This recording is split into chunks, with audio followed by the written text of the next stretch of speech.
নিজৰ পৰিচয় দিব নজনা ব্যক্তি আজি ডাঙৰ ডাঙৰ স্পীকাৰ, আজি মটিভেশ্যন স্পীকাৰ, আজি তেওঁলোকৰ কথাত বহুজনৰ জীৱন সলনি হৈ যায়। আজি আইচেমে হ'ল পানী পৰা ঘৰৰ পৰা বিল্ডিং বনাব পৰা চিষ্টেম। আজি আইচেমে হ'ল য'ত তোৰ নহওক মোৰ হওক বুলি আমি খোৱা কাপোৰেৰে জীৱনটো চলাই থাকোঁ, কাৰো ওচৰত আমি নিজক বিলাই যোৱাৰ একো পথ নাপাওঁ। আইচেমে কেৱল একক আৰু অনন্য, যি মোৰ পৰা চবৰে হ'ব আৰু সকলোৰে বাবে কৰিলে মোৰ হ'ব। তাৰমানে আইচেম এনেকুৱা এক সততা আৰু বিশালতাৰ এক অভিযান য'ত আপুনি কেৱল নিজৰ কৰ্ম কৰক, কেৱল আপুনি সততাক ৰক্ষা কৰক, কেৱল আপুনি বিলোৱাৰ মানসিকতা লওক, কেৱল আপোনাৰ অন্তৰ আত্মা বিশাল কৰি তোলক, তেতিয়া দেখিব আপোনাৰ জীৱনত কি লাগে। আমাৰ জীৱনটো সফল কৰিবলৈ হ'লে, উদযাপন কৰিবলৈ হ'লে তিনিটা প্ৰধান বস্তু লাগে। তাৰ ভিতৰত প্ৰথম বস্তুটো হৈছে উপাৰ্জন। যাৰ উপাৰ্জন নাই তাৰ কি নাই? জীৱনত সুখ শান্তি আনন্দও নাই। আৰু ২ নম্বৰটো হৈছে সন্মান। আপুনি এনেকুৱা কৰ্ম কৰক যি কৰ্মৰ দ্বাৰা আপুনি নিজেই নিজক সন্মান কৰিব, আপোনাৰ শক্তিক আপুনি সন্মান কৰিব। গতিকে আইচিএম একক আৰু অনন্য, যি কামৰ দ্বাৰা আপুনি নিজেই নিজক সন্মান কৰিবলৈ মন যাব। আৰু যিজন ব্যক্তিয়ে নিজৰ সন্মানত ৰাখি কাম কৰিব, সেইজন ব্যক্তি সকলো সমাজৰ সন্মানীয় ব্যক্তি হ'ব। আৰু ৩ নম্বৰ কথাটো হ'ল কি? বিশ্বাস। বিশ্বাস আৰু আইচিএমে বিশ্বাস কাক কৰিবলৈ কৈছে? আত্মবিশ্বাস।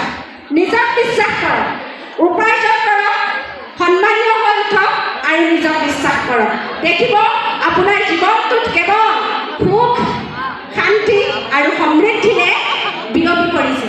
গতিকে সকলোকে মই এটাই অনুৰোধ কৰিম, আমি আইচিএমত আহিছোঁ, আমি কেৱল আইচিএমত সোমোৱা নাই, আমি আইচিএম কৰিব লাগিব। বহু ব্যক্তিয়ে কেৱল আইচিএমত সোমায়, আইচিএম নকৰে। আৰু আমি নিজৰ জীৱনত পাবলৈ হ'লে কিন্তু আইচিএম আমি কৰিব লাগিব, কেৱল সোমাই থাকিলে নহ'ব। গতিকে আপোনালোকে দেখিলে বিজ্ঞানৰ পৰা ৰয়্যালিটিলৈকে সেইসকল ব্যক্তি, যিসকল ব্যক্তিয়ে প্ৰথম সকলোৰে নিচিনাকৈ ২০০০ টকা পাৰ্চেছ কৰি আইচিএমত জইনিং হৈ বিগেনাৰ, ষ্টাৰ্টাৰ, অপেনাৰ গৈ গৈ গৈ গৈ তেওঁলোকে টেকনিকেল পৰ্যায় পালেগৈ, য'ত তেওঁলোকৰ ইনকাম লাখৰ ওপৰত হ'ল। গতিকে তেওঁলোকক মই আন্তৰিক অভিনন্দন জ্ঞাপন কৰিছোঁ। ইতিমধ্যে যিসকলে চেলিব্ৰিটি হিচাপে এই ষ্টেজত নিজক খাৰা কৰিব পাৰিলে, আৰু আন্তৰিক অভিনন্দন দিবলৈ গৈ আছোঁ সেইসকল ব্যক্তিক যিসকলে নিজৰ লাইফটো জিৰ'ৰ পৰা হিৰ' অলৰেডি বনালে। আৰু সেই হিৰ' বনাবলৈ হ'লে বিভিন্ন ধৰণৰ টুলছ আমাক লাগে, কেৱল মুখৰ কথাই নহয়। আৰু সেইসমূহ টুলছৰ ভিতৰত আমি সকলোৱে জানো ৰেড কাৰ্পেটত উন্মোচন হোৱা আমাৰ মাৰ্কেটিং প্লান বুকখন। আপোনালোকৰ সকলোৱে বাৰু বুকখন লৈছেনে? আপোনালোকক মই অনুৰোধ কৰিম, সকলোৱে প্ৰত্যেকে একপিকৈ নিজৰ বাবে আপোনালোকে বুক লওক। তাত আপোনালোকে শিকিব পৰা সকলো কথাই আছে। তাত আপোনালোকে দেখিব আমি ট্ৰেডিশ্যনেল বজাৰৰ পৰা ডাইৰেক্ট চেলিং বজাৰত গ'লে আমাৰ লাভ কি হয়, আমি কি হেৰুৱাই আছোঁ আৰু কি পাবলৈ গৈ আছোঁ।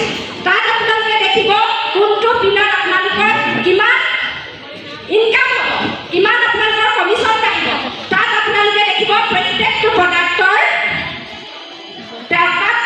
বিষয়ে আপোনালোকে জানিবলৈ পাব। তাত আপোনালোকে দেখিব মহিলা সবলীকৰণ, কেনেকৈ এগৰাকী মহিলা বিভিন্ন প্ৰডাক্টৰ জৰিয়তে কেনেকৈ নিজক সমাজত প্ৰতিষ্ঠা কৰিব পাৰে। গতিকে আপোনালোকক অনুৰোধ কৰিম, আপোনালোকে নিজৰ লিডাৰসকলৰ পৰা একপিকৈ মাৰ্কেটিং প্লান বুকখন গ্ৰহণ কৰিব। আৰু লগে লগে মই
কোৱালিফাইড হ'ল 3 মাহ লয়েলটিৰ শেষৰ ষ্টাৰ প্লেটিনামক মেইনটেইন কৰি ক্ৰমে গ্ৰ'থ কৰি তেওঁলোকে আজি টেকনিকেল কোৱালিফাইড হিচাপে নিজৰ নাম লিখিবলৈ সক্ষম হ'ল।